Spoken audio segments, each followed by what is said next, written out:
You talked about the difficult stretch, the 4 or 5 games on the road, and obviously you guys probably didn't pick up as many points as you wanted. But now coming home for 2 games, how important is it that you take advantage of the stretch where you're not going to be traveling? Yeah, I think it's important to look forward, not backwards. But in saying that and looking backwards, I don't think it's as bad as people might think. Because when you break down the 5 games, there's some good performances in there. Certainly, the last game was a very good performance. The Dallas result on the road is a good performance. There's a couple you throw out because of scenarios that happen in the game. Even the Atlanta. You'd say, okay, we didn't get the win, but you see what they're doing around the league. So, it's important to have that perspective when you do look back and reflect, and you have to be objective. But moving forward to this game, I think the focus has to be on playing the way we did, but making a few more plays. Obviously, in the final third, having a little bit more cutting edge, and obviously have to do better on the set piece. Obviously, of the games, San Jose was probably the weakest performance. Yeah. How much are you looking at the game and trying to figure out how to play better against them, or how much is that you just look at it as an anomaly? Yeah, and again, when you look back at the 5-game winless stretch that we've had, 4 or 5 on the road, that was the one game that I felt we didn't perform, really well. Obviously, Montreal is a tough one because of the red card, but that San Jose game wasn't a good performance, and we said that after the game, and a lot of what we corrected after that game defensively showed up in the Atlanta game at home, and I think there have been some good defensive performances. Obviously against Seattle, I thought we were excellent defensively overall, except for the one dead ball set-piece play. Late in the game, we started to open up and push. There were a few times they almost got it behind us, but other than that, I thought our organization was very good, and overall the back four I thought was sharp. Jake looked back to being himself, making good saves. So these are things, again, I have to have an objective perspective on, and I don't think there's a lot that we need to change. But in looking at that game where we performed poorly, it was mostly on the defensive side where we got opened up in between the lines of our back four and our middle four. So we have to be mindful of that because of the way San Jose play with their front four. Basically, they rotate everywhere, and that's a difficult thing to manage. But also, you can find space as soon as you win the ball because of that. And can you update us on David Guzman's status after the Seattle game?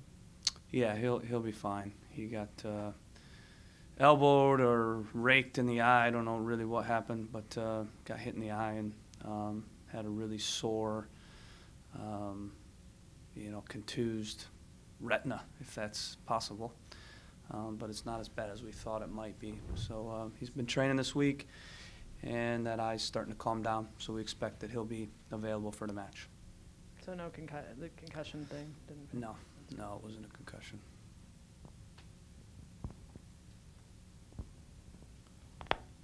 Caleb, talk about the challenge now. Darlington's leaving. You played a pretty strong game up in Seattle. How do you build off that performance when you lose a pretty significant piece? Yeah, I think the key is going into this game, like I said, is can we play in the same way, but make a few more plays. I would be happy with that performance every single game, because 9 out of 10 times playing that way, we'll probably find a goal, and we probably won't give up, goals. But this is a sport where sometimes there are anomalies where things happen that way, and that's a tough one to say and talk about, but that's the reality.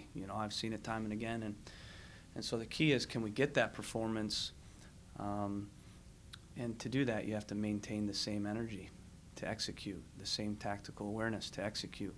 And sometimes when you don't get the result, the energy drops, the execution in playing that well drops. But this group has a good mentality, and they're completely on board. And I think you're going to see a very good performance against San Jose. And I'm confident that if we perform in a similar way, that we'll get the result. With Nagbe out, obviously we have a personnel decision to make, and you know, we'll shape up that decision and you know, the plan like we do every time we have to make a decision like that. I think you answered this after the game, but you chose to go with Zarek outright. Mm-hmm. Talk about that decision. Is it Alva's healthy, and what's the Yeah, decisions, you know, every week.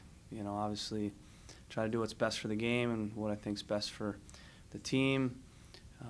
Factor always in current form of all the players. You know, you guys see 90 minutes, I see, you know, 5 days of training and then the 90 minutes. So I'm privy to, you know, to some things that you guys aren't privy to, and that factors in a lot of times to my decisions in terms of where I think players are at. Also, you're not privy to the plan, you know, what we're looking to get out of the game, and not privy to the opponent, the depth of those things. So sometimes those decisions come out of the blue. For me, they don't, because there's a lot of layers that go into making that decision. So with Zarek, I just felt he would bring possession, a bit more possession to the game. I think you saw that in our possession numbers. It was our best road possession game. We felt we would get more width out of Blanco by keeping him wider, which we did. And the plan was to keep Zarek in to help cover for Dempsey, because we knew Dempsey wouldn't defend. So that was a part of the decision. You know, if we were looking to get something different out of the game, or if the opponent, you know, their winger on that side was doing something different, or if, you know, Zarek wasn't so good in training the last couple of weeks. Those are, again, all things that you don't see and know, but those are some of the reasons why I went with Zarek. How big a factor was Guzman not being in the second half? I know fatigue was probably part too, in Seattle also, but I'm just going to talk about his role in the attack, I mean, from that position. Yeah, again, I thought most of the players were excellent on the day, especially the first half, extremely dominant. When you look at how we played and the chances we created and the way we defended, and Guzman was obviously a big part of that. I thought they were better second half, so I think more than anything that was the difference, is they picked it up a notch, which didn't mean that we were any worse. I just think they were better. And frankly, I thought Amobi, when he went in the game, was excellent. So I think it probably hurt somewhat the possession. You know, we saw our numbers went down a little bit. Our chance creation went down a little bit on the day. But I did think Amobi had a really good half stepping in for him. Caleb, you're one of the more analytics savvy of the coaches. I was just wondering, there's a lot of stats out there, and I'm just kind of wondering, are there any certain things that you're really looking for? I remember before you talked about, like, you had like so many sequences of 5 passes or more. Yeah.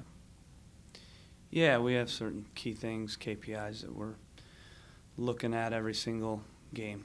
And then over the course of the season, the averages, and we know the ranges of what typically the playoff teams, the Supporters Shield teams achieve, historically speaking. So those are things we're always kind of looking at, and they relate to our style of play as well. And we're tracking that every single game, and then we're keeping track of the averages. So, and some of them are as simple as shots conceded. Some of them are a little bit more in depth in terms of, you know, possession and where we're getting possession, or the action areas, right, left, central. You know, I think Pablo Mastriani mentioned about stats the other day, and, you know, to some extent you can agree, because there still has to be a human executing and playing. So I do agree to some extent, but I also think you can't avoid the stats, because they tell the story of what's happening. You know, so you can't hide from the story that is happening, the reality of what's happening. How you use those stats, it does depend on your team and what you're trying to get out of the game. So you can't have a blanket, I think, statement that, oh, you didn't get this amount of possession, and think that that's necessarily a bad performance, because if the plan that was put out didn't include trying to keep the ball, then that doesn't matter. You know, so I think that's where sometimes there's confusion in how people take the stats and read them and, you know, try to make conclusions. You know, but if I tell you we're going to put out a game plan, like I said before Seattle, on camera that we want to have the ball, and then we have the ball, then we've executed, and then that possession means something to me because that was a part of the plan that I put out. But there are some games where the Atlanta, for instance, we knew in terms of the personnel and the plan that wasn't really a part of our plan to dominate possession versus Atlanta. And that's why I didn't agree with, you know, somewhat of the assessment of, you know, their 70% possession being a dominant performance, because most of their possession was not a dangerous area. And we allowed that. You know, we allowed that. We weren't worried about that. We didn't try to stop that.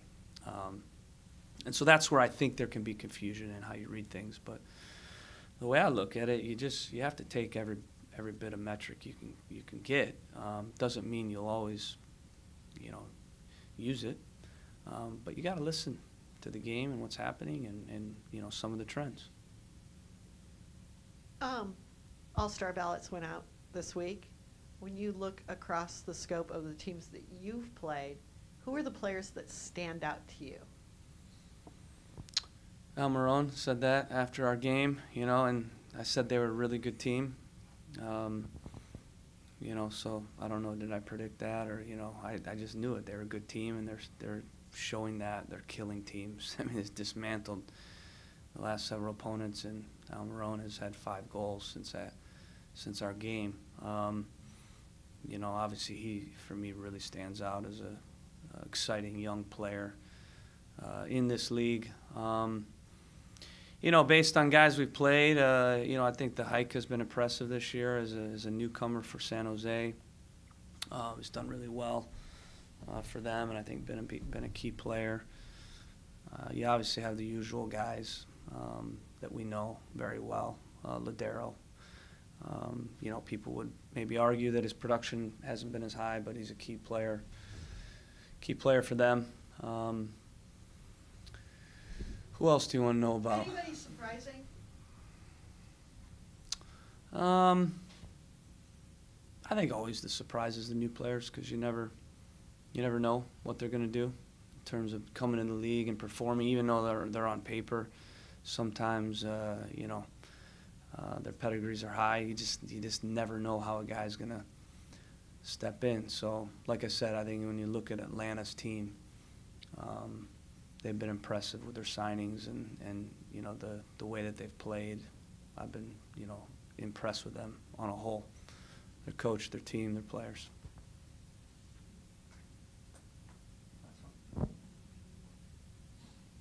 Yeah, you mentioned mentality and keeping the right mentality. Obviously, when results might not be going your way, but things aren't as bad as they may feel. You're a guy that cares a lot about psychology. So what do you do in these situations to remind your club that things aren't as bad as they may feel, and to keep the right mentality and to turn things around? I think these are stretches where really you prove your worth as a manager, because it's really easy to manage a team when they're winning. The vibe's good. You know it's good. You don't need to touch it. You don't need to really think about really the message a ton, other than let's not, you know, get complacent. It's easier to manage in that situation, to push, to keep guys locked in. When you're winning, it's not as easy. It's much more delicate and fragile, the confidence of individual players and the collective group when you're not getting results, because just inevitably when you're not getting results, you stamp each game as a failure, and you in your mind feel as if you know, it's not been good. And the reality is, it is black and white, and it can't be too good if you're not winning. But like I said, that's where I have to come in and remind guys what is good and what is right, and yet still remind them what needs to change too. But that's a real, I think, finesse, and it's not easy. But the biggest thing I always say is, and I said it today to the group, how would they play if they were the top team in the league? several weeks back we were. And so what's changed, you know, in a 5-game stretch where we've had some difficult results and, you know, a few guys out and some things not go our way? The team hasn't changed, and so we can't lose sight of that. And I think that's the key. We got to look forward, not back. We have to remind ourselves we're a very good team. You saw that in the last game. Even though it is stamped as failure, we didn't win, we didn't get any points, and you know, we're not satisfied at all, and we're definitely not, you know, feeling great, you know, about the last 5 games. But I know it's in there, and I know we're close, and I know we're going to have a really good performance in the next several games, and I'm confident the results will be there if we keep doing what we've been doing. So I think that's kind of the message. You can't just wire a team's mentality or a player's mentality, you know, in the week. And so that's why I'm such a firm believer in wiring my team day after day, week after week, month after month, season after season. And that's why you find typically when we're in a rut that we find a way to work ourselves out of it, and we don't, you know, go into a tailspin.